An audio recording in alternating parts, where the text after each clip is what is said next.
Bonjour à tous et bienvenue sur ma chaîne, moi c'est Péroline et si on se retrouve aujourd'hui c'est pour échanger autour du tricot, notamment au cours des derniers mois écoulés, donc les mois de février et mars pour lesquels je n'ai pas pris le temps de revenir parmi vous, mais j'ai plein de bonnes raisons pour ne pas avoir eu ce temps.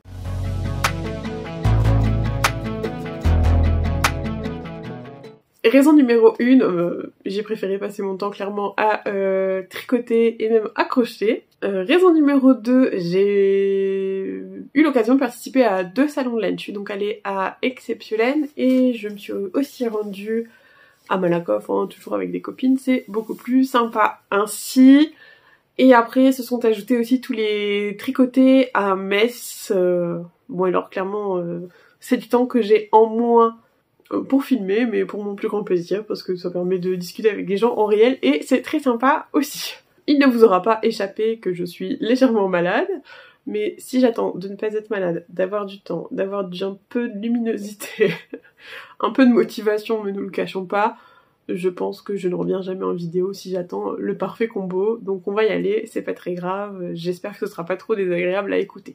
Donc au courant du mois de février, je n'ai fini aucune pièce, ce qui a participé aussi au fait que je n'ai pas eu envie de revenir en vidéo. Clairement j'ai besoin de voir que ça avance, alors même si ça a bien sûr avancé, même si les projets n'étaient pas terminés, mais c'est vrai que j'aime bien revenir avec des projets terminés.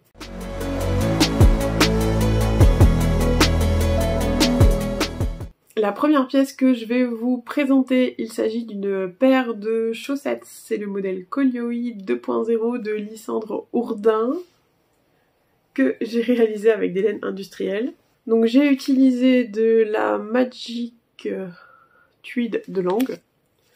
Ici, donc c'était un coloris nuancé comme ça. Bon, celle-ci est encore un petit peu douce. Et en contrastant, j'ai pris de la Fabelle de chez Drops. Comme ceci. Bon, c'est marqué que c'est la couleur 101. Et alors, clairement, je vais pas faire beaucoup de chaussettes en laine industrielle, je vous préviens.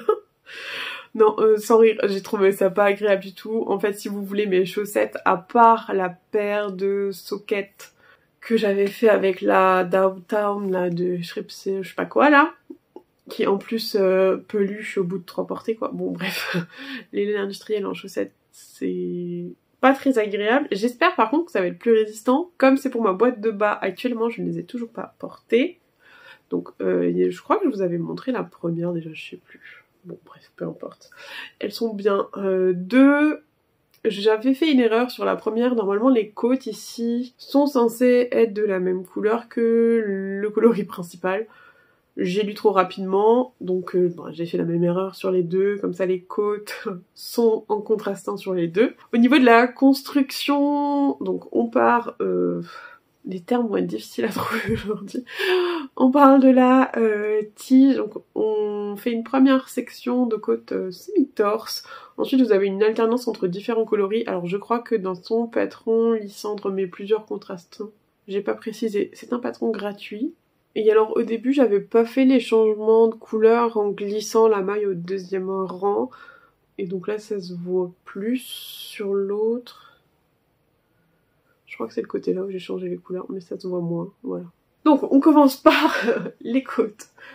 En semi-torse, on alterne. Moi j'ai réduit la longueur ici parce que, enfin, j'ai des gros mollets. Et je sais que de toute façon ça va pas passer très haut, ça va tomber, ça va pas faire beau, donc j'ai raccourci. Ensuite, moi j'en sais rien du montage. Comment ça s'appelle et tout, la talonnette. Non, je vais arrêter de raconter n'importe, ça sert à rien. On fait cette partie-là, on fait le petit... Je crois le talonnet, c'est ce qu'il y a en dessous, là. Et après, on reprend le coloris principal jusqu'à la pointe, donc que j'ai fait en coloris contrastant. Et vous avez un petit point de texture qui, dans ma laine, ne rend pas superbement, mais c'est pas grave. On le voit peut-être plus dans les côtes, en fait. Sur le coloris clair, vous voyez, ça ressort plus que sur l'autre. Bon, écoutez, hein, on fera aller. Ce qui fait que pour l'instant, dans ma boîte de bas, nous sommes le 2 avril, et ben j'ai 3 paires, mais en trichant parce qu'il y en a une que j'ai terminée début janvier, mais commencée en décembre. Donc logiquement, j'ai une paire de retard. Et en vrai, je fais le nombre de paires que j'ai envie. Au niveau du métrage utilisé, j'ai donc utilisé moins d'une pelote. J'en avais 2, je sais plus combien il me reste. Toutes les informations sur les quantités de laine sont sur mes fiches Ravelry. Je vous mettrai le lien à chaque fois en barre d'informations parce que ma tablette n'a plus de batterie, j'ai oublié de la recharger. Et donc je n'aurai pas accès aux informations vu que je filme avec mon téléphone. Voilà. Et pour l'alphabet, vous voyez qu'il m'en reste beaucoup et en plus j'avais pas pesé combien j'avais au départ, donc je pense que c'est qu'une estimation pour l'alphabet. La seconde pièce terminée que j'ai à vous présenter, il s'agit du cardigan rosa de chez Along avec Anna. Donc c'est un patron que j'ai commencé à peu près mi-février et que j'ai terminé mi-mars. Donc 2 mois, sachant que j'ai fait une pause entre, vous verrez ce que je vais vous montrer en cours ensuite. C'est un patron que j'ai réalisé en Drops Air et c'est une laine qui est un petit peu plus épaisse que recommandée, sachant que je tricote quand même plutôt serré, même si ça s'est détendu depuis mes débuts. Je peux facilement aller sur une taille de laine un petit peu plus épaisse sur un modèle, ça va. Là en l'occurrence c'est ce que j'ai fait l'échantillon avec les aiguilles 4 mm et je tombais sur un nombre de mailles pas très éloigné, je crois, je sais plus, bref. En faisant quand même les calculs, normalement en tour de poitrine je fais 104 et donc il faut une taille qui est proche du 104 avec les anses recommandées.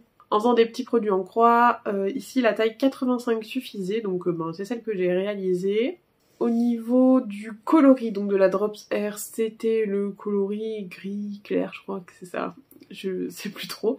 J'ai utilisé un tout petit peu plus de 5 pelotes. Moi j'ai fait bien sûr la version crop pour pouvoir la porter sur mes robes. Je vous montre tout de suite à quoi est-ce qu'il ressemble quand même. Voilà. Je le trouve vraiment très joli. Je suis ultra fan de mon tricot, tant mieux. En fait, je suis très contente d'arriver à des pièces satisfaisantes maintenant en tricot, ce qui a pas forcément toujours été le cas. Mais je trouve que c'est un peu comme en couture, il faut le temps de se trouver, de voir les pièces qui nous correspondent, les couleurs, etc. etc. Alors je suis pas arrivée au bout de mes expériences parce que, j'ai fait un test pour un châle et les couleurs de la laine par exemple ne vont pas du tout à mon teint. Mais voilà, c'est chouette de voir qu'on avance et qu'on a des pièces qui nous correspondent quand même de plus en plus. Revenons maintenant sur le gilet rosa. Donc on commence par monter un certain nombre de mailles et créer les raglans tout en créant le V. Donc on va créer des augmentations au fur et à mesure. Une fois qu'on arrive à un certain nombre de centimètres, on nous dit de séparer, de mettre les mailles en attente pour les manches, et puis après de continuer à tricoter le corps. Moi ce que j'avais fait c'est que j'étais allée au bout de ma pelote, et après j'ai repris les manches. Alors les manches sont vraiment très fitées sur moi, ce qui fait que suivant ce que je porte en dessous, ça tombe plus ou moins bien. Disons que si c'est manches courtes, il n'y a pas de souci, j'ai des manches longues. Si c'est un vêtement par contre avec des manches 3/4, les manches sont un peu retenues et ça me fait aussi des manches 3/4. Bon, en soi c'est pas dramatique. Quoi dire d'autre? Donc j'ai fait les manches, les côtes recommandées, voilà. Pareil en bas, ensuite j'ai poursuivi donc le corps et fait les côtes. Et après on termine par toute la patte de boutonnage où je me suis un tout petit peu foirée. Donc là et là j'ai le même nombre de mailles, et par contre là ici ça voulait terminé. Et si on regarde le bas, alors boutonnière fermée ça se voit pas vraiment. Si on ouvre, hop, on se rend compte, ouais et encore quoi, c'est parce que je le sais, qu'elle tombe pas pile en face quoi. Bon tant pis. Je suis pas sûre qu'il y ait beaucoup de gens dans la rue qui viennent et qui vérifient que vos côtes sont bien l'une en face de l'autre quoi. Au niveau des boutons, clairement j'arrivais pas à choisir, donc c'est mon chéri qui a choisi et je trouve qu'il a bien choisi. Donc c'est des boutons métalliques que j'avais acheté sur AliExpress et vous avez une espèce de résine dessus avec des petits inserts de je sais pas quoi. On dirait un peu du nacre, des choses comme ça, genre de la poudre de coquillage nacré ou voilà. Mais je trouve que ça finit bien le gilet, voilà. J'essaierai de prendre le temps de vous faire des photos, une petite vidéo portée juste après, voilà. Bon, mon seul regret, c'est peut-être que j'aurais pu monter donc plus de mailles pour les manches pour avoir un petit peu plus d'aisance, mais bon, c'est pas grave. En tout cas, il est ultra chaud, c'est une pièce que je suis contente d'avoir terminée, que je voulais dans ma garde-robe, et pour l'instant, il laisse quand même des poils un peu partout. Bon, normalement ça va se résoudre, mais... Non, franchement, je sais pas si j'ai déjà été aussi satisfaite d'une pièce réalisée, donc bon, moi je trouve que c'est bon aussi. Voilà.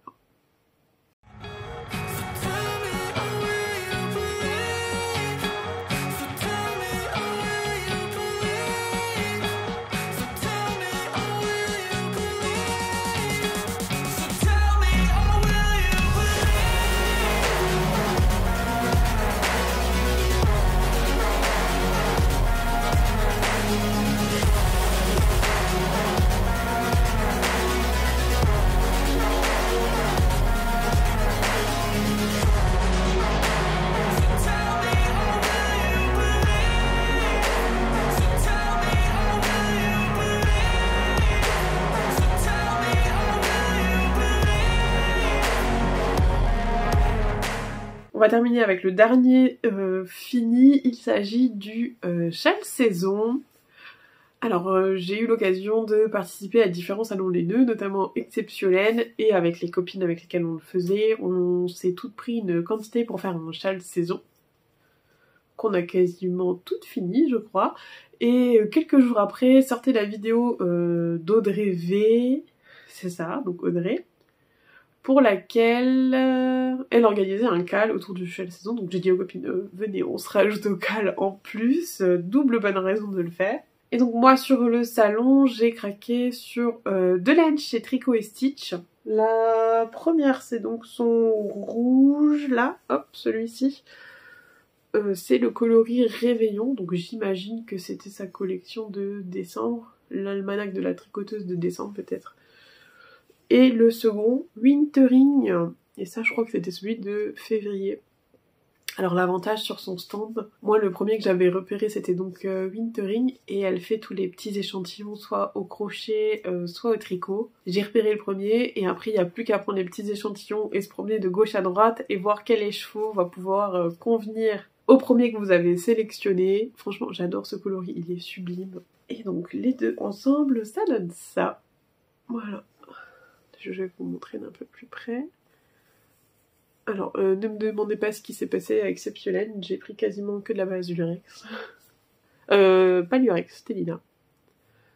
Voilà.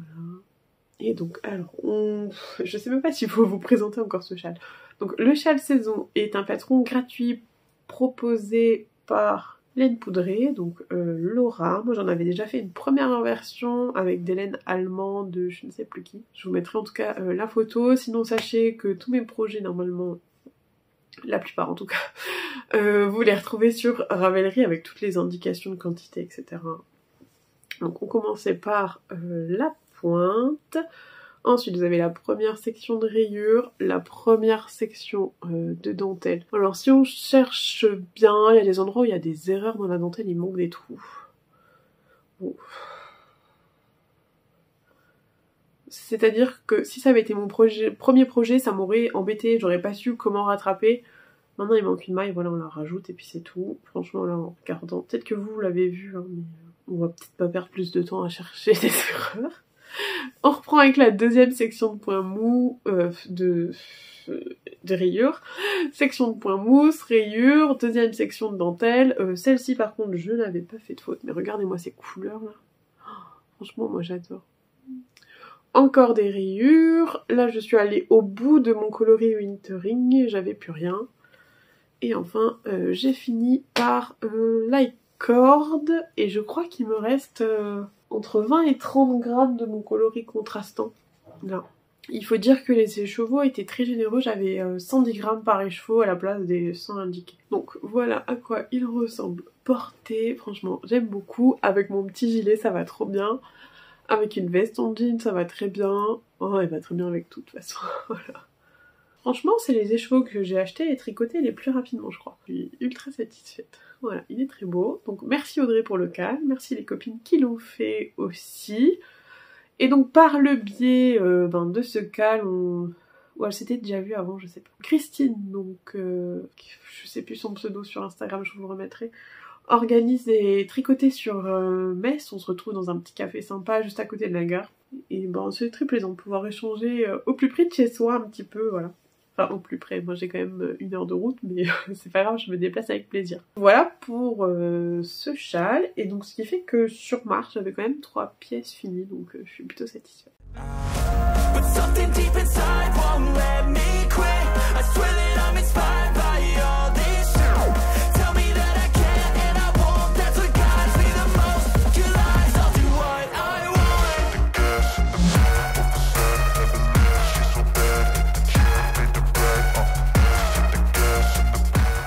On va enchaîner avec les achats réalisés à Exceptiolène, ça me permettra de tout regrouper. Alors j'avais déjà 2 écheveaux en stock de chez Arco Iris Yarn. Donc j'avais le coloris topé sur la base d'Obi, ainsi que le coloris Philae sur la base Dr. Wool.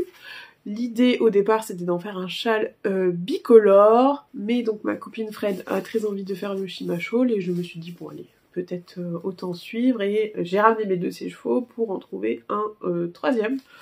Voilà, et du coup avec, je crois que c'est Ludivine la dame, on a cherché un coloris qui pouvait fonctionner avec, et en fait dans Tokay là vous avez des speckles verts, et c'est le même vert que celui-ci, c'est le coloris Forêt d'émeraude, et donc en Dr Wool également, voilà.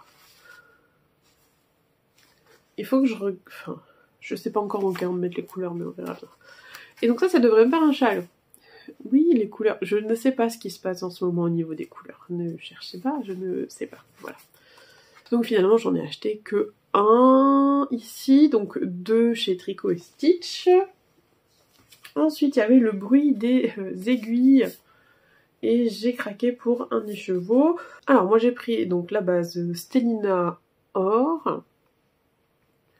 Et c'est le coloris Julie.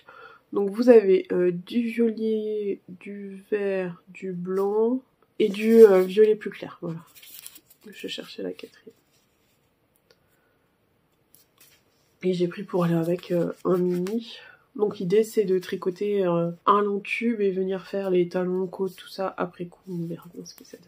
Et on passe au point qui me dérange un peu plus. Sur le salon, j'ai également acheté 2 écheveaux chez Eline Hélène. Donc je crois que c'est sa base plume. J'ai pris le coloris Tequila Sunrise et j'ai donc précommandé 2 écheveaux que j'attends toujours. J'ai relancé par mail pour savoir si mes écheveaux étaient teints. On m'a dit oui, ils sont teints, on peut convenir d'un rendez-vous. J'ai répondu au mail pour un rendez-vous et je n'ai absolument pas de réponse.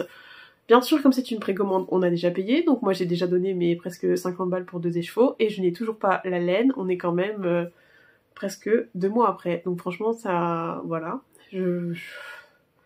Après, je sais pas, il y a peut-être un problème de son côté, un truc qui va pas, mais dans ce cas, il suffit juste de le dire au client, enfin, je sais pas. Moi j'avoue que ça m'agace un peu cette histoire. J'ai pas envie de passer mon temps à relancer pour avoir des trucs que j'ai payés, en fait. C'était le moment pas sympa de la vidéo. J'ai un autre écheveau, ça ajoute également à mon stock. Il s'agit d'un écheveau que m'a très gentiment offert Muriel. Donc à la base, bon déjà elle m'offrait un truc, une box couture qui est déjà beaucoup trop généreux et elle devait pas trouver ça suffisant vu qu'elle a rajouté un écheveau donc de chez Un Fil de Laine qu'elle a eu dans son calendrier de l'Avent si j'ai bien compris. Et c'est le coloris flamant rose et la balle c'est Merido Super Wash 25% nylon. Je ne sais pas trop quoi en faire. Je me dis que peut-être que dans un jacquard, ça pourrait être pas mal, je sais pas, à voir. J'aimerais bien vous dire que niveau achat de laine, c'est tout. Non, bien sûr, ce n'est pas tout, mais je vais pas tout vous montrer d'un coup.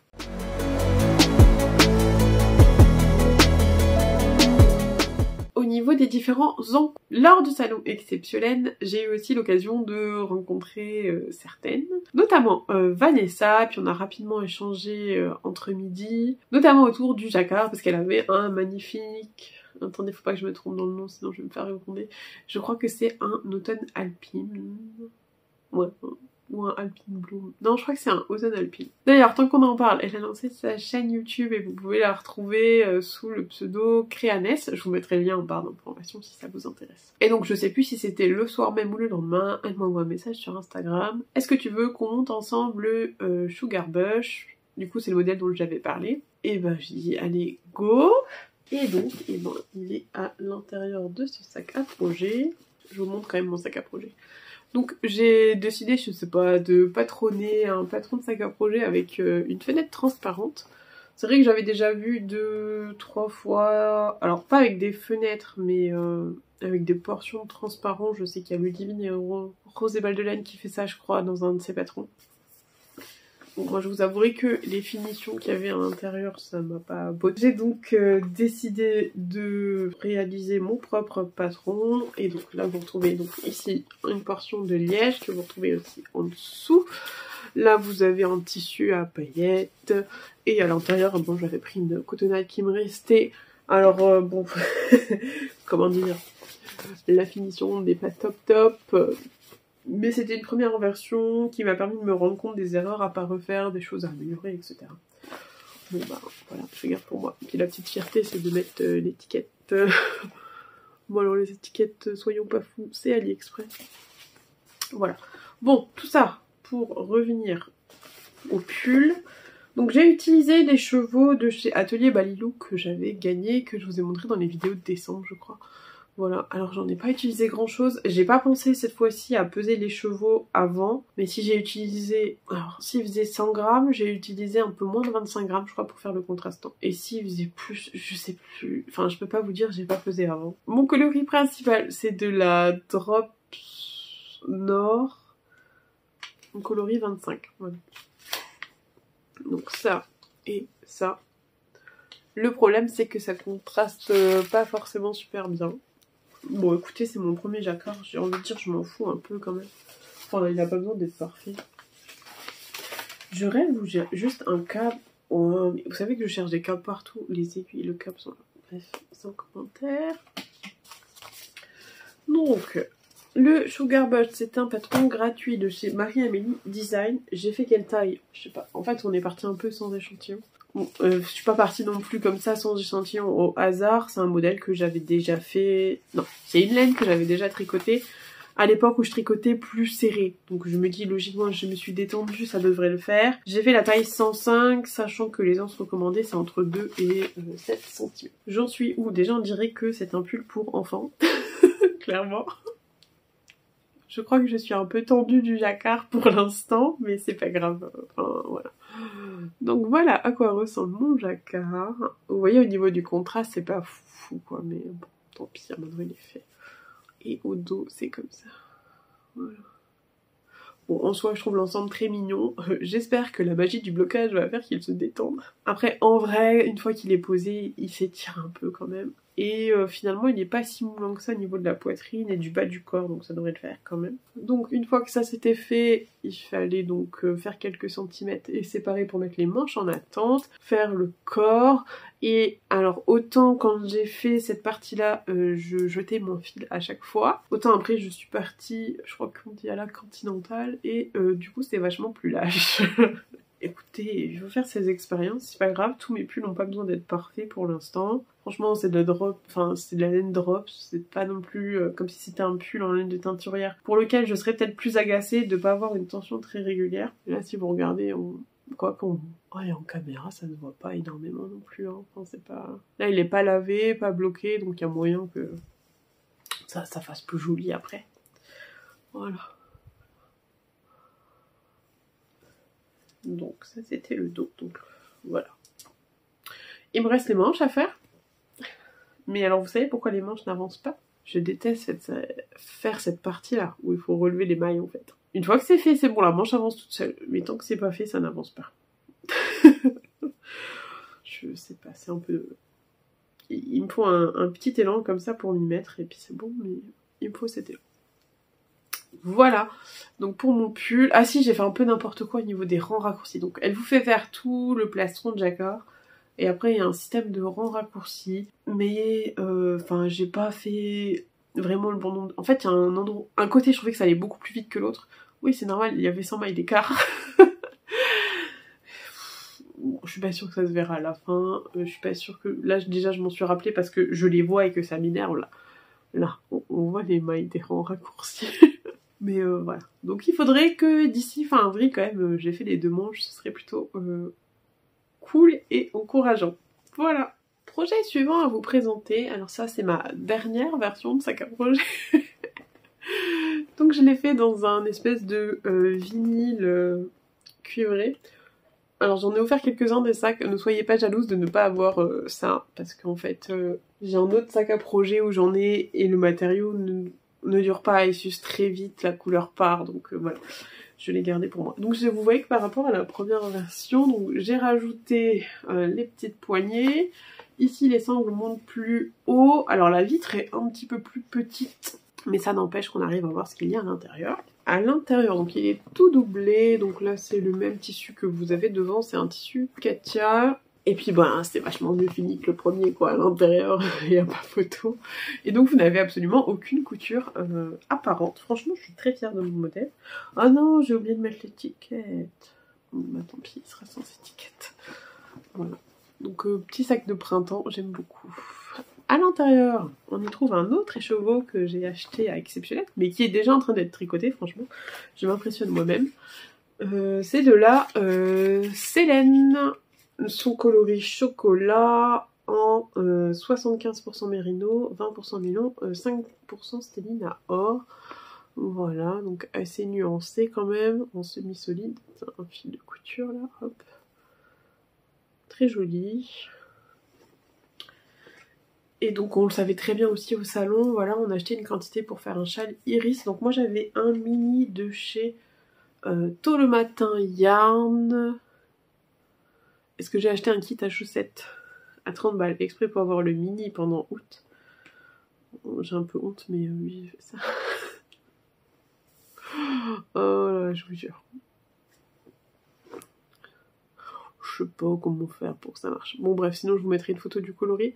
Donc sa particularité, c'est que c'est un crème rosé comme ça, et que sur le fil, vous allez avoir plein de speckles, même un petit peu fluo parfois. Franchement, c'est très sympa. Donc là, avec les filles, je crois qu'on a toutes fini la section 4, ce qui signifie qu'on a fini la première partie de dentelle. On tricote donc le châle iris de Odile Knit, je crois. Odile Knit, ouais, c'est ça. Alors, je vous cache pas qu'au début, quand on commence par ça, là, j'étais là. Ouais, d'accord, je suis pas sûre. Et dès qu'on vient insérer, déjà commencer à faire le jeu de couleurs ici, c'est beaucoup plus sympa. La dentelle, c'est beaucoup plus sympa. Alors, il y a des fautes dans ma dentelle, si vous la trouvez, je peux bien savoir où c'est. Parce qu'à un moment, j'avais pas le bon nombre de mailles de chaque côté. Je suis à deux doigts de me dire, est-ce que j'aurais pas décalé mon arête centrale, mais je ne crois pas, de toute façon, on ne la voit pas. Voilà. Bon, c'est... Après, ça va faire quand même, je me dis, un très petit châle, quoi. Enfin... Bon, un châle de printemps, voilà, c'est tout. Et les petits marqueurs en forme de bestioles de la forêt qui viennent de chez AliExpress, bien sûr. Comme tous mes stoppers de mailles d'ailleurs. Et donc ce que je vous disais, dans le coloris, vous voyez, vous avez des speckles un peu orange parfois. Je viens de dire orange en montrant ça. Oui, oui, non, des speckles roses. Voilà. Donc pour ce petit châle, qui est quand même assez plaisant à faire une fois qu'on a compris les rythmes, voilà. Il me tarde de le finir. Un pull, un châle, qu'est-ce que j'ai d'autre à vous montrer dans le cours? Ah, au niveau du crochet. L'an dernier, j'étais abonnée à la box du fil à retordre pour quelques mois. Dolly, le mouton à faire. Et ben écoutez, il a un bas de corps, voilà. Il a des fesses bien rembourrées. Ces petites pattes là. Et il reste plus qu'à faire la suite. En fait, qu'est-ce qui m'empêche de l'avancer pour le moment? Je ne retrouve pas les fiches pour faire la broderie. Oui, voilà. Mais je pense que de toute façon la broderie se fait à la fin, donc je pourrais finir mon petit mouton déjà. Et ça se fait en cheval blanc. En fait c'est du coton mercerisé et c'est vrai que c'est... Alors c'est la Sunny je crois et c'est vraiment très agréable comme fil à crocheter. Je trouve que ça se dédouble pas beaucoup, c'est assez luisant, c'est très sympa. Donc vous voyez c'est... Est-ce que c'est sur celui-là que ça part? Non. Bon bref. Ça... Qu'est-ce que je peux vous montrer encore en dernier? Le tube à chaussettes. Que j'aimerais bien peser d'ailleurs.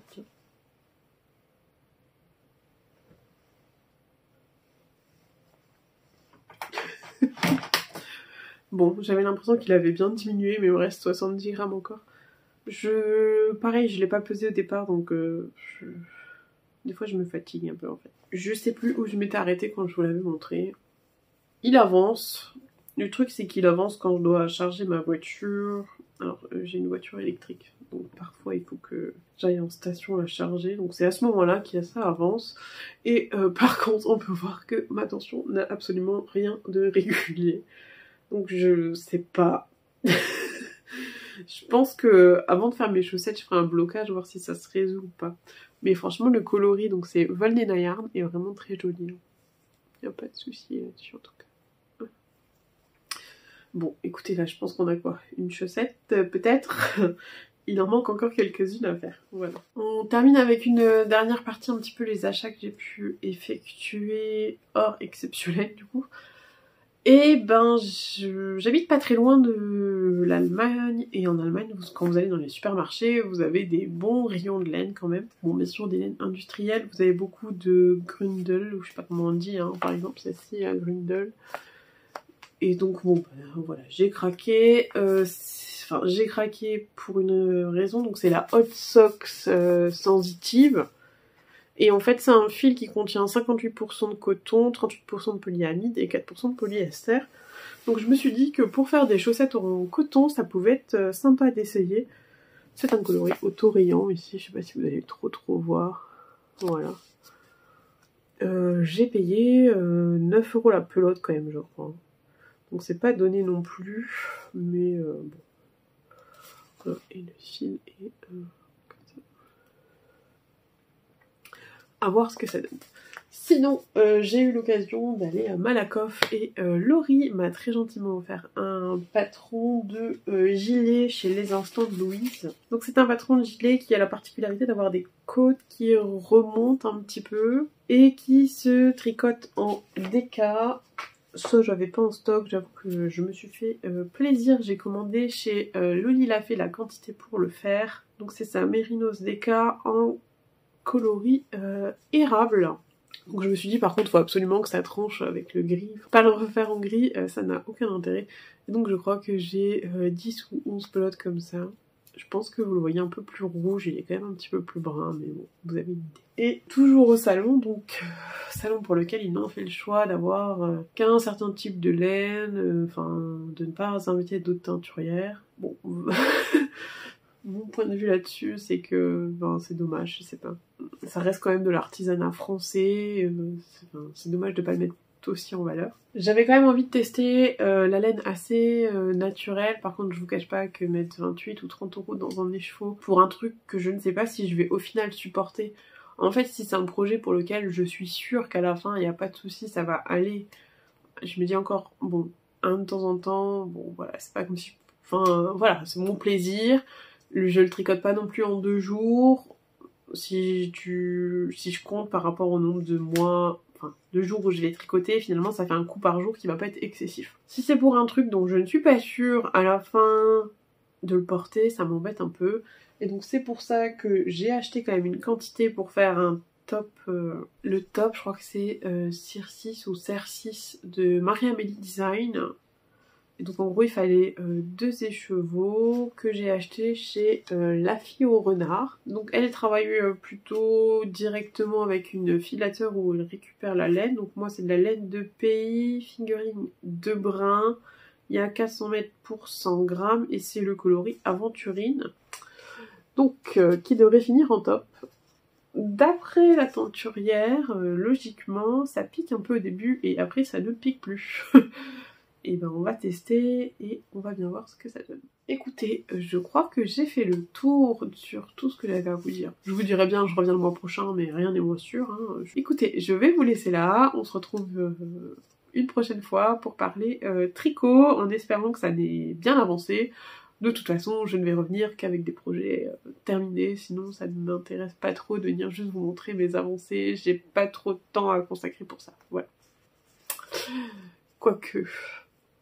Il y a quand même ma copine Audrey V qui s'est mise à la teinture de laine et j'ai quand même très envie de venir vous montrer ces teintures en vidéo, donc peut-être que quand même je le ferai. À voir. Voilà, écoutez, on va s'arrêter sur ça. Moi je vous souhaite une très bonne fin de journée, très bonne fin de soirée, bref, tout ce que vous voulez, et puis à la prochaine. Salut!